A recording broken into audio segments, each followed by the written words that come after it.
Hello, bienvenue sur cette nouvelle vidéo. Aujourd'hui, je te montre comment créer un calendrier personnalisé. C'est parti! Pour ce faire, je vais utiliser Canva et je vais cliquer dans Recherche Agenda 2026. Et alors là, on verra qu'il y a plein de modèles et celui-ci n'est pas payant, donc on va utiliser ça. Je clique pour l'ouvrir.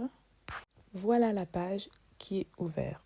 Maintenant, on va venir faire des modifications pour ajouter une image et également le faire à la bonne taille. Pour ce faire, je vais dupliquer ma page. Donc, j'aurai besoin d'une page avec rien dessus. Donc, je clique sur dupliquer. Et voilà, j'ai une deuxième page qui s'affiche. Je clique maintenant dans éléments en bas et on va chercher les formes. Donc une forme rectangle. Je clique dessus. Je clique sur la forme rectangle et je viens le placer en haut à gauche de ma feuille. Pour changer les mensurations, je clique sur position et avancer. Et là, je peux choisir la largeur, la hauteur de mon rectangle. Tu verras, un peu plus loin, je ferai quelques modifications là-dessus. Je te donne directement les bonnes mensurations ici. Je commence par changer la couleur de mon rectangle. Donc ici c'est carré, mais ça sera donc un rectangle. Et je viens le mettre en blanc. Je clique maintenant sur les dates de janvier, parce que je vais commencer avec ça. Une fois que c'est sélectionné, je vais le copier en appuyant sur les trois petits points et je clique sur copier. Ensuite, je vais sur l'autre page pour venir coller ce que j'ai copié dans mon petit rectangle. Ensuite, pour insérer l'image, c'est facile. On clique sur élément qui est en bas et je clique sur cadre. Le cadre, en fait, c'est pour insérer les photos. Donc, il y a plusieurs formes. Ici, j'ai également pris une forme rectangulaire que je suis venue ajuster à la page que j'ai pour le mois de janvier. Je fais en sorte qu'il y ait au moins 1 cm, voire 1,5 cm du haut pour être sûr d'avoir assez de place pour les trous lorsqu'on viendra utiliser la perforatrice.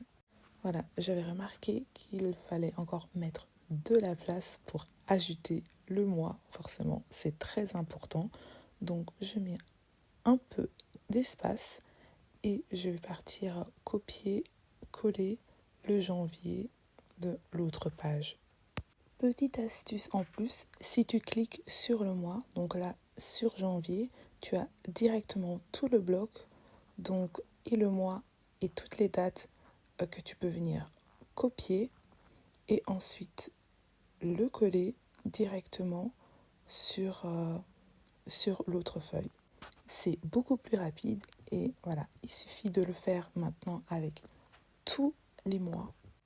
Ce qui sera également plus facile, c'est de copier donc le petit cadre blanc, ensuite de copier l'image, donc là où tu vas venir insérer ton image, donc juste ces deux-là, et dupliquer sur une page. Moi, j'ai su en mettre 6. Il suffit donc de faire 2 feuilles de 6. Et alors, tu te retrouves avec toutes les pages pour les mois prêts à être personnalisées. Alors, c'est vrai que ça prend un peu de temps, mais une fois que c'est fait, on peut le personnaliser autant qu'on le veut. Si tu veux gagner du temps et que tu veux un fichier déjà prêt à l'emploi, n'hésite pas à me dire dans les commentaires. Pour rajouter l'image, on clique d'abord à l'endroit où on veut mettre notre image. Et en bas à gauche, on clique sur remplacer. Donc on choisit l'image. Si on veut ajuster l'image, on clique sur renier. Et voilà, là on peut ajuster l'image. Pour finir, je fais pareil avec l'image de la couverture. Voilà, les feuilles sont prêtes à être imprimées. Je te laisse maintenant avec la vidéo du montage.